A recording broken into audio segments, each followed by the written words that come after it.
ಚಿಂದಿ ಉಡಾಯಿಸೋ ಖಾರ ಬಣ್ಣ ರುಚಿಯನ್ನು ನೀಡುತ್ತದೆ. ಆಚಿ ಮೆಣಸಿನ ಪುಡಿ ಚಿಂದಿ ಉಡಾಯಿಸೋ ಖಾರ ಬಣ್ಣ ರುಚಿ. ಉಗ್ರರ ಸಂಹಾರದ ಬಗ್ಗೆ ವಿಶ್ವದ ರಾಷ್ಟ್ರಗಳಿಗೂ ಕೂಡ ಭಾರತ ಮಾಹಿತಿಯನ್ನು ರವಾನಿಸಿದೆ. ಅಜಿತ್ ಧೋವಲ್ ಇದಕ್ಕೆ ಸಂಬಂಧಪಟ್ಟಂಗೆ ವಿವರಗಳನ್ನು ಕೊಟ್ಟಿದ್ದಾರೆ. ಉಗ್ರರನ್ನ ಹತ್ಯೆ ಮಾಡಿದ್ದೀವಿ ಅಂತ ಅಮೆರಿಕ, ಚೀನಾ, ಇಂಗ್ಲೆಂಡ್ಗೆ ಧೋವಲ್ ಮಾಹಿತಿ ಕೊಟ್ಟಿದ್ದಾರೆ. ಭಯೋತ್ಪಾದನೆ ವಿರುದ್ಧ ನಾವು ಸಮರ ಸಾರಿದ್ದೀವಿ, ಇವರನ್ನ ಕೊಂದಿದ್ದೀವಿ. ಇದು ವಿಶ್ವದ ಬೇರೆ ಬೇರೆ ರಾಷ್ಟ್ರಗಳಿಗೂ ಕೂಡ ಕೊಟ್ಟಿರುವಂಥ ಮಾಹಿತಿ.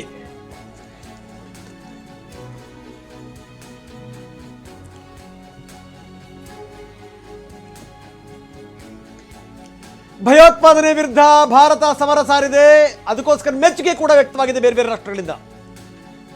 ವಿಶ್ವದ ರಾಷ್ಟ್ರಗಳು ಮೆಚ್ಚಿವೆ ಇದನ್ನ.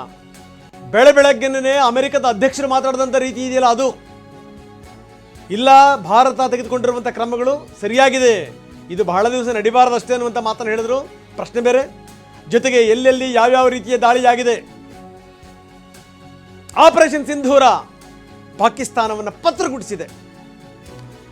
ಪಾಕಿಸ್ತಾನದ ಮಸೀದಿಯೊಂದು ಧ್ವಂಸಗೊಂಡಿದೆ ಭಾರತದ ಕ್ಷಿಪಣಿ ದಾಳಿಗೆ. ಆಕಾಶ ಕ್ಷಿಪಣಿ ಹಾರಿದ ರೀತಿ ಇತ್ತಲ್ಲ, ಅದು ಇದು ಆರಂಭ ಮಾತ್ರ.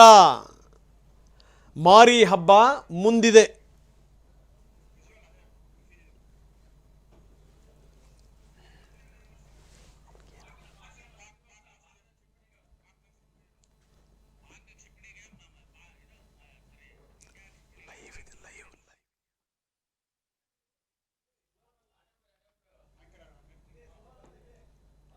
ನಾವು ನೋಡ್ತಾ ಇದ್ವಿ ಆಪರೇಷನ್ ಸಿಂಧೂರ ನಡೆದಂಥ ಬಗ್ಗೆ. ಆ ಮಸೀದಿ ಯಾವ ರೀತಿ ಧ್ವಂಸಗೊಂಡಿದೆ ಅದನ್ನ ನಾವು ನೋಡ್ತಾ ಇದ್ದೀವಿ.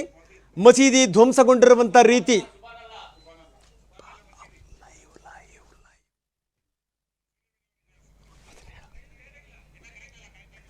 ಎಸ್, ಆಪರೇಷನ್ ಸಿಂಧೂರ ನಡೆದಂಥ ಬಗ್ಗೆ ಪಾಕಿಸ್ತಾನ ಪತ್ರ ಕೊಟ್ಟಿರುವಂಥ ರೀತಿ, ಭಾರತ ನಡೆಸಿದಂಥ ಕ್ಷಿಪಣಿ ದಾಳಿ ಯಾವ ರೀತಿ ಉಡಾಯಿಸಿದೆ ಅಂತ, ಸರಿಯಾದಂಥ ರೀತಿಯಲ್ಲಿ, ಸರಿಯಾದಂಥ ಸಮಯದಲ್ಲಿ, ಸರಿಯಾದಂಥ ಟಾರ್ಗೆಟ್.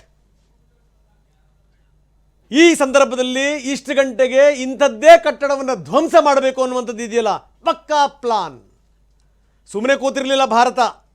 ಸಾಮಾನ್ಯವಾಗಿ ಯಾರಾದರೂ ಸತ್ತಂಥ ಸಂದರ್ಭದಲ್ಲಿ ನಾವು 12 ದಿನದ ತಿಥಿಕರ್ಮಗಳನ್ನು ಮಾಡ್ತೀವಿ. 13ನೇ ದಿವಸ ಶುರುವಾಗುತ್ತೆ ನಮ್ಮ ಆಪರೇಷನ್. ಹಾಗೆ ಇದು ಕೂಡ ಆಗಿರೋದು. ಚಕ್ರವರ್ತಿ ಸೂಲಿಬೆಲೆ ಅವ್ರನ್ನ ನಮ್ಮ ಜೊತೆಗೆ ಸಂಪರ್ಕದಲ್ಲಿದ್ದಾರೆ ಅಂತ ನಾನು ಭಾವಿಸ್ತೀನಿ. ಯಾಕಂದರೆ ಸಿಂಹಗಡವನ್ನು ವಶಪಡಿಸಿಕೊಳ್ಳುವಂಥ ಸಂದರ್ಭದಲ್ಲಿ ತಾನಾಜಿಗೆ ಮಾತ್ರ ಅದರ ತಂತ್ರ ಗೊತ್ತಿರುತ್ತೆ. ತಾನಾಜಿಯ ಮಗನ ಮದುವೆ ಇರುತ್ತೆ ಮನೆಯಲ್ಲಿ. ಆದರೆ ಮಗನ ಮದುವೆಯನ್ನು ಬಿಟ್ಟು ಯುದ್ಧಕ್ಕೆ ಬಂದಂಥ ತಾನಾಜಿ ಸತ್ತೋಗ್ತಾನೆ. 12 ದಿನದ ತನ್ನ ತಂದೆಯ ತಿಥಿಕರ್ಮಗಳನ್ನು ಮುಗಿಸಿ 13 ಒಳಗೆ